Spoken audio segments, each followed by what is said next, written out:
Hi hello friends, welcome back to media talks. நான் உங்கள் மௌனிகா. இன்றைக்கி இந்த விஷயம் எனக்கு ரொம்பவே சர்ப்ரைஸாக இருந்துச்சு. எதிர்பார்க்கவே இல்லை, எதிர்பார்க்காததை எதிர்பாருங்க, அதுதானே மகாநதி. ஸோ அந்த மாதிரி தான் வந்து பார்த்திங்கன்னா சர்ப்ரைஸாக நம்ம வீக்கா வந்து ரெஸ்டாரண்ட் போயிருந்தது. ஸோ எவ்வளோ நாளுக்கு அப்புறம் ரெஸ்டாரண்ட் போயிருக்காங்க பாருங்களேன்.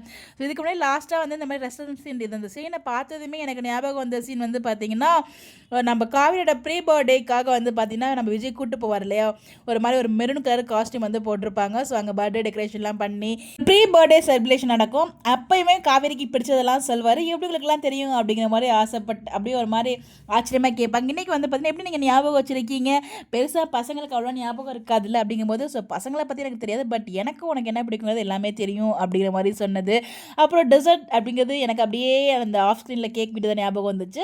ஸோ நானே சொல்கிறேன் அப்படின்னு சொல்லிட்டு அவங்க வந்து ரெட் வெல்வெட் அந்த ஷேக் வந்து சொல்லியிருப்பாங்க. ஸோ வந்து பார்த்திங்கன்னா அந்த சீன் நம்மளால் மறக்கவே முடியாது. இன்னும் வந்து பார்த்திங்கன்னா அங்கே வந்து அதே வயலில் தான் வாசிச்சுட்டு இருந்தாங்க நம்ம காவேரி. ஸோ எப்படியாச்சும் கூப்பிட்டு போகணும் அப்படின்னு சொல்லிட்டு பட் வந்து அதை தான் பேச ஸ்டார்ட் பண்ணுறாங்க. அப்படியே ஒரு மாதிரி மூஞ்சியை பாவமாக வச்சுருக்காங்க. அதோட வந்து எபிசோட முடிச்சிட்டாங்க. பட் இன்றைக்கி எபிசோட் காவேரியோட டயலாக்ஸ் எல்லாமே இப்போ ரீசெண்ட் டேஸில் டைலாக்ஸ் எல்லாமே ரொம்ப நல்லா இருக்காது. இப்போ ரீசெண்டாக காவேரிக்கு வந்து பார்த்தீங்கன்னா ஒரு அழகாக க்யூட்டாக இருக்குது அவங்களோட டைலாக்ஸ் எல்லாமே.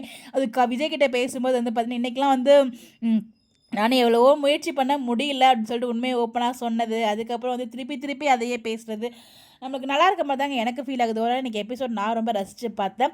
எஸ்பெஷலி அந்த ரெஸ்டாரண்ட் சீன் வந்து பல மாதங்களுக்கு பிறகு மீண்டும் வந்து இந்த சீன் கொண்டு வந்திருக்காங்க. அதுவே ரொம்ப ஹாப்பி. எவ்வளோ பேர் என்ஜாய் பண்ணிங்கிறத மறக்காமல் கமெண்ட்டில் ஷேர் பண்ணுங்கள். இந்த மாதிரி எப்படி தெரிஞ்சுக்க நம்மளோட சேனலை ஃபாலோ பண்ணிக்கோங்க. Bye bye.